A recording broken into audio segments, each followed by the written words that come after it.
Cela fait 30 ans et nous sommes toujours tourmentés par ce qui est arrivé à ces enfants. Ces enfants ont été témoins de quelque chose qui changerait à jamais le cours de leur vie. Certains sont encore hantés par ce qu'ils ont vu et aucune thérapie ne peut tout faire disparaître. Le 16 septembre 1994, juste à l'extérieur de la petite ville de Ruwa, au Zimbabwe, 62 enfants d'une école autrefois prestigieuse nommée Ariel ont déclaré avoir vu un ou plusieurs engins argentés descendre du ciel et atterrir dans un champ près de leur école. Malgré les critiques, les enfants soutiennent toujours ce qu'ils ont dit et vu. Ruwa est elle-même une petite ville agricole située 22 km au sud-est de Harare, qui est la ville principale. À l'époque de l'événement, ce n'était même pas une ville. C'était juste un nom pour un endroit dans la région, un carrefour dans une zone agricole. Rien de particulièrement spécial à propos de cet endroit. L'école elle-même où les apparitions ont eu lieu était une école privée Ariel connue des élites. La plupart des élèves venaient de familles blanches aisées de Harare, ce qui donne plus de poids à cette histoire. Les observations ont eu lieu exactement à 10 h du matin, le 16 septembre 1994. Les enfants étaient dehors pour une pause de milieu de matinée. À ce moment-là, tous les enseignants adultes étaient en réunion à l'intérieur. La réunion a duré environ 15 minutes, ce qui correspondait à la fin de la pause des enfants. Lorsque les enfants sont retournés en classe, ils ont dit aux enseignants qu'ils avaient vu des extraterrestres atterrir dans un champ près de l'école, décrivant les extraterrestres et partageant leurs expériences avec les enseignants. Les enseignants n'y ont pas prêté attention, pensant que c'était peut-être juste leur imagination ou un jeu auquel les enfants jouaient, alors ils n'ont rien fait et les ont renvoyés chez eux comme d'habitude. Quand les enfants sont rentrés chez eux, ils ont raconté à leurs parents ce qu'ils avaient vu et le lendemain, beaucoup de parents sont venus à l'école pour parler aux enseignants de ce qui se passait. Ils n'ont pas envoyé leurs enfants dans une école très coûteuse pour apprendre à propos des extraterrestres. Les enseignants étaient confus et ont interrogé les enfants, mais ceux-ci ont maintenu leur confession qu'ils avaient vu des extraterrestres. En quelques minutes, la nouvelle est devenue virale et tout le monde parlait des enfants qui avaient vécu des expériences avec des ovnis. Eh bien, aujourd'hui, téléphonez à la ZBC et aux correspondants de la BBC à Harare, disant qu'ils ont aperçu un objet volant non identifié hier soir. Nous avons quelques témoignages. Il semblait presque être sous le nuage. En passant, j'ai remarqué qu'il n'y avait aucun bruit et c'est là que j'ai pensé, eh bien, il y a quelque chose de très étrange ici. C'était assez incroyable. C'était magnifique. Ils disent que Jésus passe à travers notre... L'observation a été rapportée sur ZBC Radio et elle a attiré encore plus l'attention, à tel point qu'elle a retenu l'attention du correspondant de la BBC au Zimbabwe, Tim Leach. Nous avons interviewé environ 64 enfants devant la caméra. L'histoire de l'OVNI qui s'est passée... Dites simplement exactement ce que vous voulez dire. D'accord. Eh bien, je courais et je jouais. Et puis j'ai vu cette couleur marron dans le ciel. Pourquoi ne le suivons-nous Nous pas? avons vu ça comme une chose argentée là-bas. C'était une chose ovale argentée qui est passée très lentement. J'ai vu le plus grand et le vaisseau spatial comme 4 ou 5 d'entre eux. C'était rouge, vert et jaune. Il y avait ce grand vaisseau, il avait ses lumières, ses pétales, et il volait. Tim a visité l'école le 19 septembre pour filmer des interviews avec les élèves et le personnel. Après avoir enquêté sur cet incident, Leach a déclaré « Je pouvais gérer les zones de guerre, mais je ne pouvais pas gérer cela. » Ceci venait de quelqu'un qui avait couvert des régions dévastées par la guerre en Afrique, comme le Nigeria, l'Angola et le Rwanda pour la BBC. Il était familier avec les coups de feu, les situations intenses, et il a même été témoin de la mort de plusieurs collègues. Malgré son expérience de vétéran, Tim ne savait pas comment procéder avec cette nouvelle. La prochaine personne à enquêter sur les affirmations des enfants était Cynthia Hand. Elle a visité l'école le 20 septembre 1994. Cynthia Hand est une auteure et une chercheuse de terrain spécialisée dans les ovnis. Contrairement à certains qui pourraient le faire pour la célébrité, Cynthia était véritablement intéressée par l'apprentissage de nos voisins extraterrestres. Ainsi, son enquête était motivée par la curiosité et la science, même si elle ne le savait pas à l'époque. Elle a interviewé certains des enfants et leur a demandé de dessiner des images de ce qu'ils avaient vu, ce qui, franchement, ressemblait à quelque chose sorti d'une scène de film d'horreur. Elle a également rapporté que tous les enfants lui avaient raconté la même histoire, mais elle, ou Tim, ne pouvait en faire sens. C'est alors qu'une tierce partie a été invité à aider. En novembre, le professeur de psychiatrie de l'université de Harvard et auteur lauréat du prix Pulitzer, John Mack, a rendu visite à l'école Ariel pour interviewer les enfants. Ils ont consacré beaucoup de temps à interroger les enfants. Quelque chose t'a effrayé, c'est ça? Qu'est-ce qui t'a effrayé? Le bruit. Quel bruit? Le bruit que nous avons entendu dans l'air. Tu as entendu un bruit dans l'air? Comment était-ce? Comme un rugissement, un bourdonnement, un vrombissement, ou quel genre de bruit? C'était comme si quelqu'un jouait de la flûte. C'était effrayant pour moi. C'était effrayant parce que t'as vu quelque chose toi-même? Oui. J'ai vu cet objet planant. Il était assez grand en fait, et puis il y avait des petits tout autour. Nous avons vu quelque chose d'argenté, et puis nous avons rapidement couru vers les bûches, et nous avons vu une chose argentée, et nous avons vu un homme debout à côté. Maintenant, c'était quoi? Qu'as-tu ressenti quand ça te regardait? Ça semblait effrayé. Est-ce que ça faisait peur? Qu'est-ce qui était effrayant?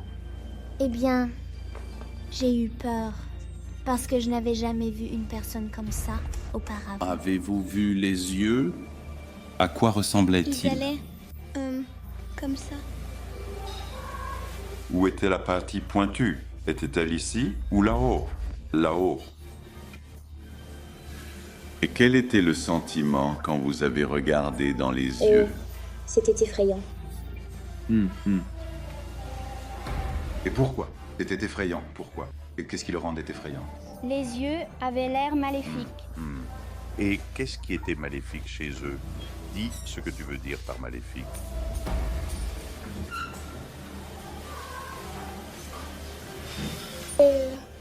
Ça avait l'air maléfique parce que ça me fixait. Avec quoi? Te fixant comme quoi? Mack était professeur de psychiatrie à la Harvard Medical School. Son travail et son étude sur Lawrence d'Arabie et A Prince of Our Disorder, The Life of T.E. Lawrence lui ont valu le prix Pulitzer, qui est la plus haute distinction que l'on puisse obtenir dans le monde de l'écriture. Mais au début des années 1990, Mack s'est intéressé aux enlèvements par des extraterrestres et a écrit son livre à succès, Abduction, enlèvement humain par des extraterrestres, en 1994. Il croyait que ces histoires d'enlèvement par des extraterrestres ou d'observations racontées par des centaines de personnes devaient au moins être étudiées au lieu d'être tournées en ridicule ou, pire, considérées comme une sorte de maladie mentale. Malgré son nouveau succès, il avait des problèmes avec Harvard parce que son attention était maintenant davantage portée sur les extraterrestres, en particulier les histoires racontées par les gens, ce que beaucoup d'universités désapprouvent. Alors, lorsqu'il a reçu l'appel concernant la situation à Roua, il s'est précipité sur place pour interviewer les enfants. En parlant avec le psychiatre, les enfants ont davantage raconté ce qu'ils avaient vécu lors de leur prétendue rencontre avec des aliens. Hind, Leach et Mack ont interviewé 60 enfants âgés de 6 à 12 ans et ils ont tous dit avoir vu au moins un ovni. Une petite fille que Mack a interviewée, nommée Hailey, a dit que ce qui avait attiré son attention était un son étrange. Selon la fille, le vaisseau spatial sonnait comme quelqu'un jouant de la flûte. Certains enfants ont dit qu'ils entendaient un bourdonnement comme des abeilles ou de l'électricité. Plusieurs ont dit qu'ils ont vu un objet brillant traverser le ciel et atterrir près de quelques arbres. C'est à ce moment-là que les enfants se sont précipités pour découvrir ce que c'était. C'est à ce moment-là, ont dit les enfants, qu'ils ont vu 2 petites figures vêtues de combinaisons noires moulantes sortir du vaisseau. Les figures mesuraient peut-être 4 pieds de haut. Leur visage était fin, pâle et presque plastifié, et ils avaient 2 énormes yeux noirs. La première figure est restée avec le vaisseau et la deuxième a couru à travers l'herbe. Dans l'une des interviews de John Mack, un élève a décrit la silhouette qui courait comme rebondissante, comme si un humain courait sur la Lune. Plusieurs autres enfants ont dit qu'il avait l'air de courir au ralenti. Finalement, la figure s'est arrêtée devant eux. Beaucoup d'enfants ont couru à ce moment-là, mais certains, principalement les plus âgés, sont restés et ont regardé les extraterrestres s'approcher. Peut-être qu'ils étaient paralysés par la peur ou simplement curieux. Mais pour une raison quelconque, ils se tenaient là à regarder les extraterrestres. Une fille nommée Lucille, qui avait 12 ans à l'époque, avait l'impression d'être coincée. Elle ne pouvait pas bouger. Elle sentait le temps et l'espace se déformer autour d'elle et ses oreilles bourdonnaient de plus en plus fort. Soudain, elle a vu des visions d'une sorte d'événement apocalyptique sur Terre. Elle a vu des gens crier alors que leur ville était en feu, des millions d'arbres réduits en cendres, des océans bouillants et de la destruction partout. Imaginez voir une vision de la fin du monde avec tant de souffrance, de destruction et de mort en tant qu'enfant. Un autre enfant se tenait à côté de Lisil. Elle regardait en silence. Elle a essayé de bouger, mais ne pouvait pas. Elle savait qu'elle n'était pas coincée, mais en même temps, elle ne pouvait pas bouger. Je sais ce que ça fait, et parfois cela peut être effrayant. Tu sais quand tu es éveillé, mais que tu ne peux pas encore bouger. Peu importe à quel point tu essaies de te lever, ton corps ne le fera pas. Certaines personnes peuvent même avoir l'impression d'étouffer. Cela s'appelle la paralysie du sommeil. C'est une sensation d'être conscient mais incapable de bouger. Sauf que pour cette fille, elle ne dormait pas. Il semblait que tous ceux qui voyaient les grands yeux noirs de la créature étaient tous piégés dans une transe. Aux enfants dans la transe, cela semblait n'avoir duré qu'1 minute ou 2, mais en réalité, 15 minutes s'étaient écoulées.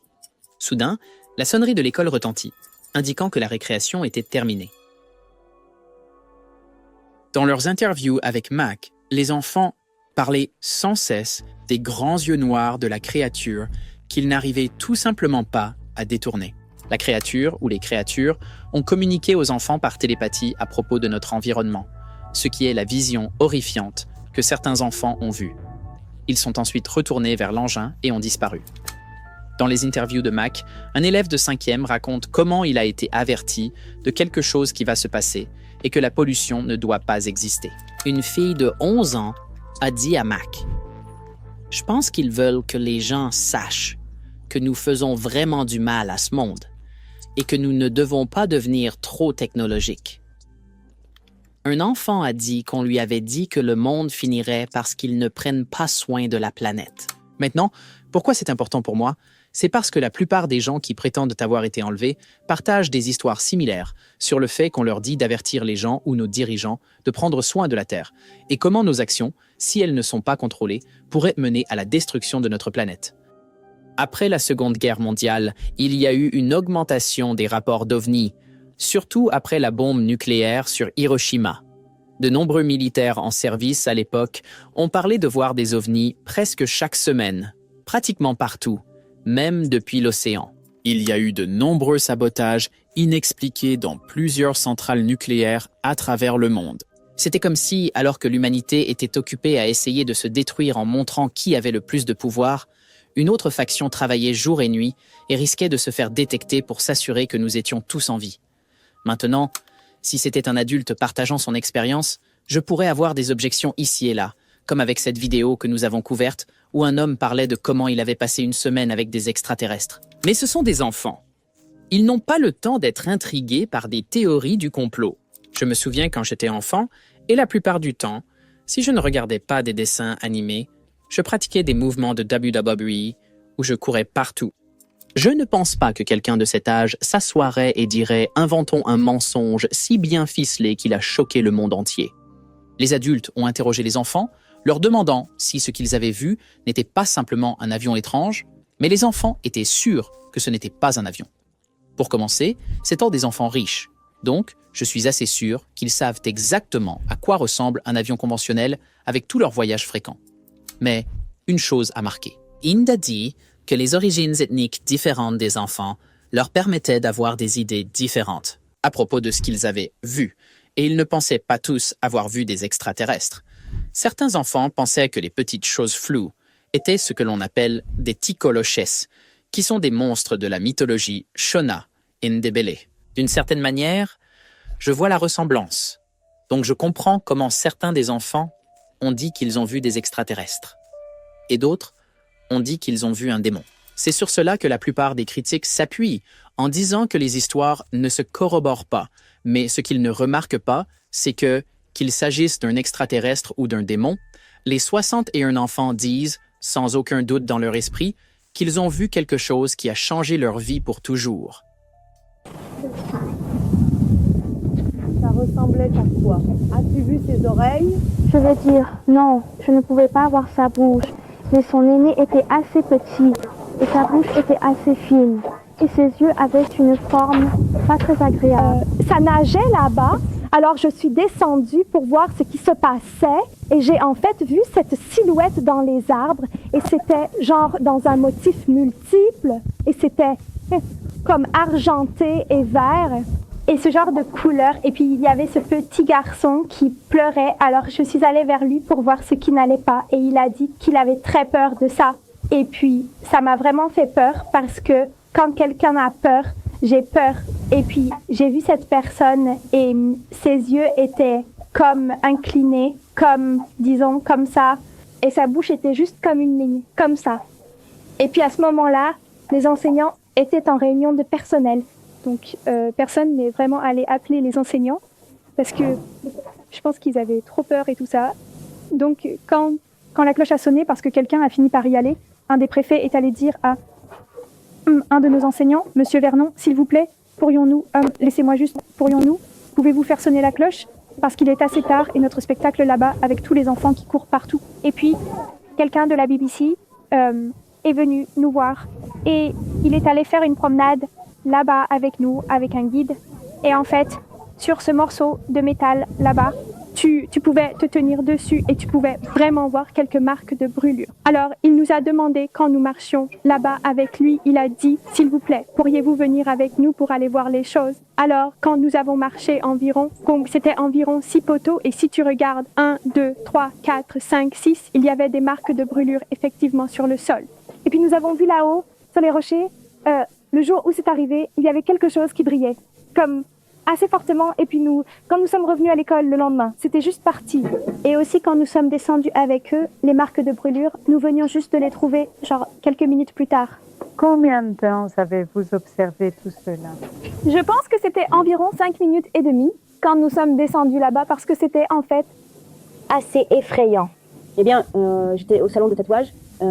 Ici, et puis j'ai vu des gens se rassembler dans les lieux. Alors j'y suis allée et j'ai regardé et j'ai vu ce vaisseau et il avait cette lumière comme un motif jaune, violet et vert. Ça continuait à tourner et puis là, il y avait quelque chose qui traversait et quelque chose sur la forme qui bougeait. Puis quand j'ai regardé plus en bas, quand j'ai regardé droit devant moi, ça s'est jeté sur une sorte de truc alien. Ça avait de grands yeux, comme ce que le gars disait ici. Es-tu d'accord avec les deux autres que les yeux vacillaient, la bouche était plutôt fine, le nez petit et c'était d'environ quelle taille, dirais-tu?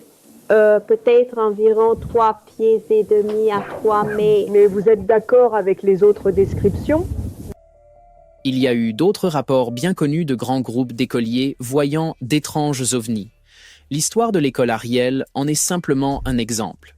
En 1966, environ 200 élèves et employés d'une école à Melbourne, en Australie, ont déclaré avoir vu un ovni en forme de cigare atterrir près de l'école. En 1967, le même type de témoignage est venu d'une école à Miami, en Floride.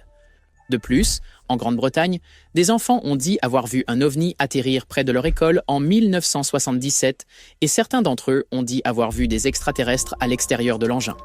Ainsi, ce qui s'est passé à l'école Ariel ne s'est pas avéré être un événement isolé, mais une occurrence régulière. À seulement 25 miles de là, à la Peerhouse School, environ 100 élèves ont dit avoir vu un objet volant qui semblait vouloir atterrir, mais qui ne l'a jamais fait.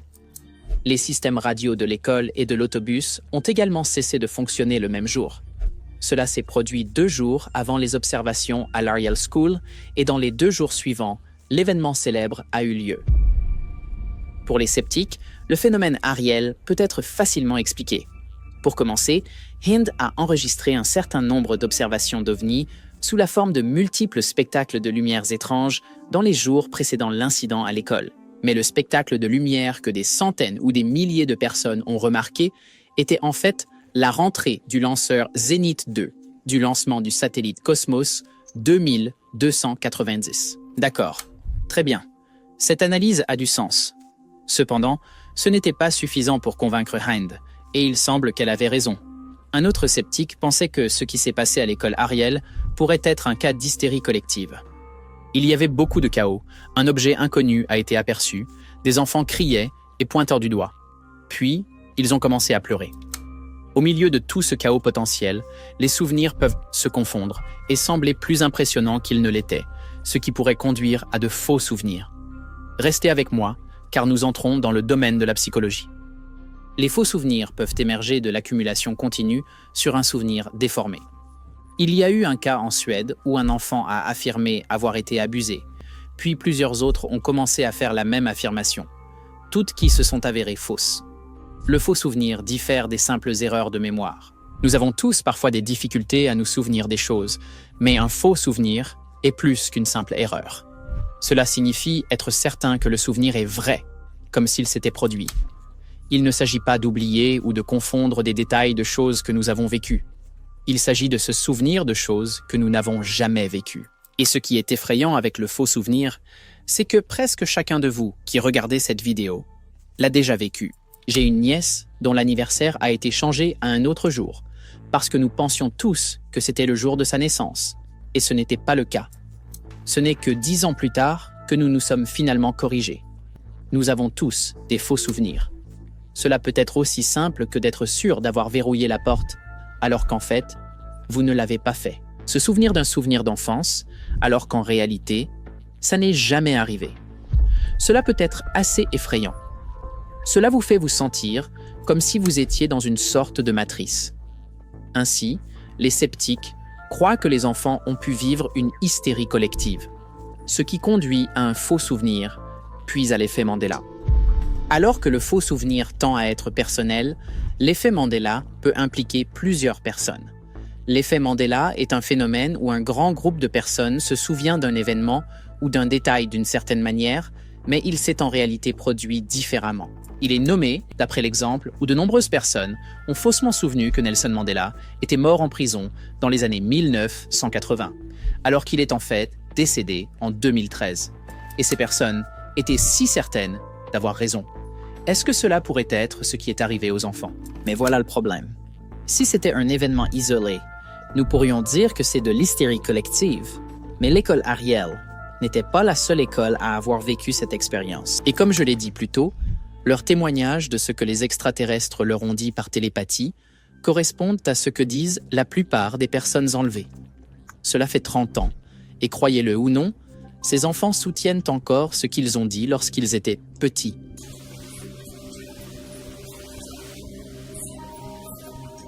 Non, ils ressemblaient à des enfants. Oui, ils étaient petits. Oh mon Dieu, quelle taille et la couleur de leur peau. Dans le monde rouge, oui. Mais ensuite j'ai pensé non, ils ne sont pas rouges, ils sont bruns ou quelque chose comme ça, parce qu'ils portaient des vêtements bruns. Comme des salopettes. Ouais. Ils portaient comme...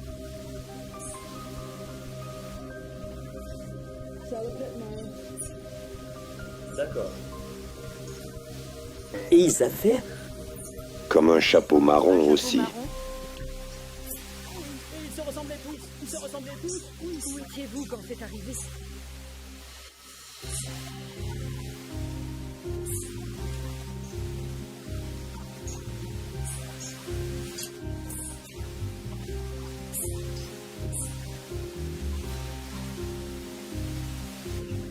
Après avoir interviewé tous les enfants et plusieurs de leurs enseignants, Mac a donné une conférence aux parents et leur a dit qu'il les croyait.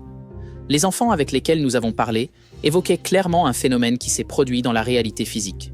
Les histoires étaient cohérentes, et la façon dont ils en parlaient ne laissait pratiquement aucun doute dans nos esprits que ce qui s'est passé était à peu près ce qu'ils ont dit s'être passé.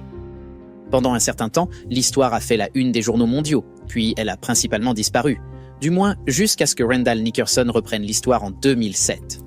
Il a fini par interviewer 43 des élèves qui ont été témoins de l'événement ce jour-là. Certaines personnes étaient impatientes de parler, mais d'autres ne le feraient que si elles n'étaient pas filmées. Après avoir rassemblé suffisamment d'informations, il a réalisé un documentaire sur l'événement intitulé « Ariel Phénoménaux », avec un score de 93% sur Rotten Tomatoes. Donc, je suppose que le documentaire est bon, mais l'histoire de l'incident OVNI de l'école Ariel n'est pas parfaite. Beaucoup d'élèves sont d'accord sur certains détails, mais il y a beaucoup de différences et d'incohérences dans les récits. Certains élèves ont vu les êtres, mais pas l'engin. tandis que d'autres ont décrit l'objet en détail mais ne se souviennent d'aucun être ou entité. Certains enfants qui jouaient dans la cour en même temps n'ont rien vu. Les enfants qui l'ont vu ne pouvaient pas dire s'il s'agissait d'un ou plusieurs ovnis. Vous vous souvenez quand j'ai dit que le vaisseau était argenté? Certains enfants étaient sûrs que le vaisseau était noir avec des rayures vertes et un a dit qu'il était rouge. Beaucoup d'incohérences dans l'histoire. La participation du Dr Mac dans l'affaire était également problématique. Il n'est arrivé à l'école que des mois après l'événement. Pendant ce temps, les élèves avaient parlé à de nombreuses personnes, été interviewés par les médias et dessiné de nombreuses images de ce qu'ils avaient vu, ce qui, franchement, laisse beaucoup de temps pour que l'histoire change. Quand le Dr Mac est finalement arrivé, il a interviewé les enfants en petits et grands groupes, et ils acceptaient simplement les histoires des uns et des autres. Mince, même les enfants qui n'ont jamais rien vu pourraient mentir en disant qu'ils l'ont fait juste pour se sentir intégrés. De plus, le Dr Mac était connu pour poser des questions très suggestives.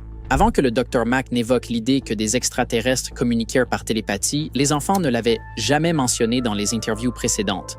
Il en allait de même pour le message télépathique que les enfants ont dit avoir reçu sur le danger qui menaçait la Terre à cause de la pollution. Les enfants n'ont jamais mentionné cela jusqu'à ce que Dr Mac rejoigne l'enquête. Tout cela, et plus encore, ajoute davantage de crédibilité aux sceptiques. Il y a même un ancien élève, nommé Dylan, qui s'est manifesté dans un documentaire Netflix intitulé Encounters pour dire que c'était une blague, qu'il avait monté un canular pour échapper à un cours de langue. Mais son seul témoignage n'a pas beaucoup de sens. 60 témoignages contre un seul, et malgré le fait que cela se soit produit dans une école, il y a également eu des rapports d'autres régions du Zimbabwe et de l'Afrique du Sud sur une activité d'OVNI et des lumières dans le ciel, le même jour, dans la même zone. Et cet enfant affirme avoir tout inventé pour ne pas avoir à apprendre une langue. Dans ce contexte, Cynthia Hind suivait de près de nombreux rapports d'observation d'OVNI en Afrique australe. Un nombre croissant de personnes en septembre 1994 ont dit avoir vu des lumières traverser le ciel, et certains ont même dit avoir rencontré des extraterrestres. Et lorsque Hind a entendu parler de l'incident à l'école, elle a su que quelque chose d'important s'était passé. Il semble bien plus probable que cet enfant ait vu quelque chose en 1994 et ait été tellement traumatisé par cela qu'il a inventé l'histoire, qu'il a monté une tromperie et que tous les autres mentent juste par hasard. Il y a 60 élèves qui disent avoir vu quelque chose, mais aucun des autres élèves, même pas les 2 qu'il a dit l'avoir aidé, ne s'est manifesté pour appuyer son affirmation selon laquelle il a simulé. Cela me fait croire les 60 élèves qui disent avoir vu quelque chose. Ces enfants, lors des interviews, ne savaient pas qui était Cynthia ou qui était Tim. Être pro-OVNI pour gagner un autographe de Cynthia semble peu probable. Certains ont même des relations tendues avec leur famille qui les considèrent comme des parias pour débiter des absurdités sur les extraterrestres. Souvenez-vous, ils viennent de familles aisées qui ont leurs propres règles de conduite, de nourriture, parler et tout ça, et je suis certain que parler d'extraterrestres n'est pas acceptable. Je crois qu'ils ont vu quelque chose ce jour-là. Il n'y avait aucune raison pour aucun d'entre nous pour inventer cela. Je n'en ai parlé à personne. Non pas parce que je n'en suis pas fière, mais parce que je ne veux pas la stigmatisation. Donc, c'est quelque chose avec lequel j'ai dû faire face pendant 19 ans et demi. Je ne veux pas dire que j'avais l'impression de le savoir, mais je savais que je ne le savais pas. Je voulais m'excuser. J'aurais dû prêter plus attention. Mais je ne l'ai pas fait. J'étais plus préoccupée par moi-même et non par eux. Et c'est ce qui se passait dans ma propre expérience. Ouais. Et si vous pouviez résumer en une seule phrase ce qui s'est passé en septembre 1994, ici, à l'école Ariel, Ruwa, Zimbabwe, que diriez-vous? Des extraterrestres nous ont rendu visite.